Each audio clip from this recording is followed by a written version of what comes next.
Hi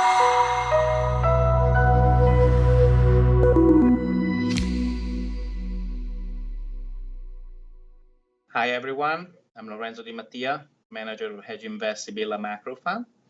I wanted to describe what we have done in March and give you the outlook for the rest of the year. So March was a small positive month.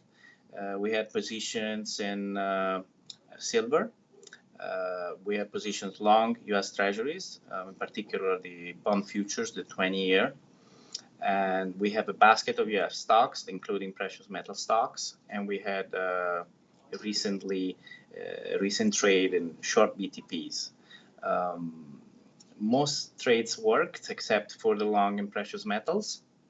And part of the basket long that we had included also European banks, which are, in our opinion, extremely cheap, but also we see a catalyst coming from the ECB implementing the TLTRO and the merger of Deutsche Bank with Commerzbank, which will provide avoiding the tail risk that Deutsche Bank might present going forward. Plus, the ECB has a potential new policy to help banks and avoid the negative interest rates hurt the profitability. So not only do we see value there, but we see change for the better. Going back to the P&L for the month, what didn't work was silver in particular, and some of the European banks also did not perform very well. The rest of the book did pretty well, in particular US Treasuries, which we closed toward the end of the month because they really went up a lot. And with respect to silver, basically what happened, the dollar was not as weak as expected.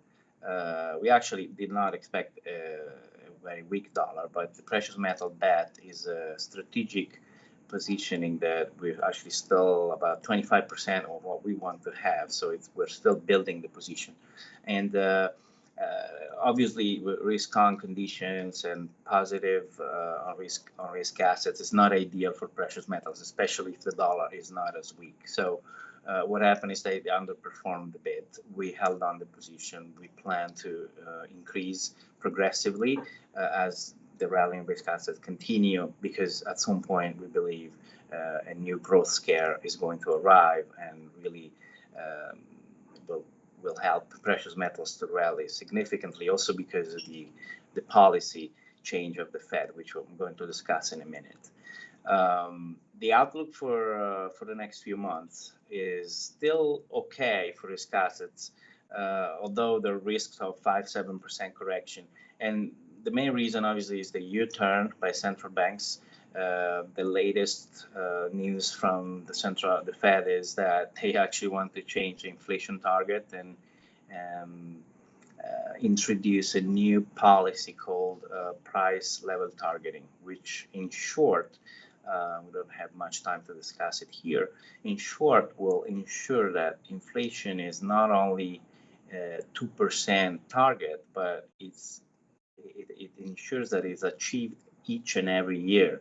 And to the extent it's not achieved, they will keep the policy very dovish the following years until the inflation not only achieves 2%, but achieves a level that compensates for the previous year where inflation was not reached, where the target was not reached. An example could be inflation was 1% 2 years in a row, and then the year 3, they need to achieve not 2%, but 4%.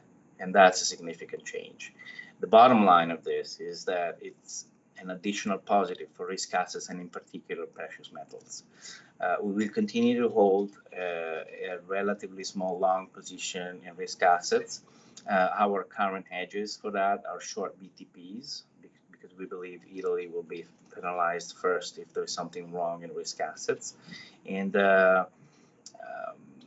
we sold treasuries, but we want to buy them back on a small correction. And European banks have significant upside because they are as cheap as during crisis 2012, 2011, 2016. And with the policies by the central bank and a moderate recovery in China, really the upside could be 20 or 30%. Thank you very much.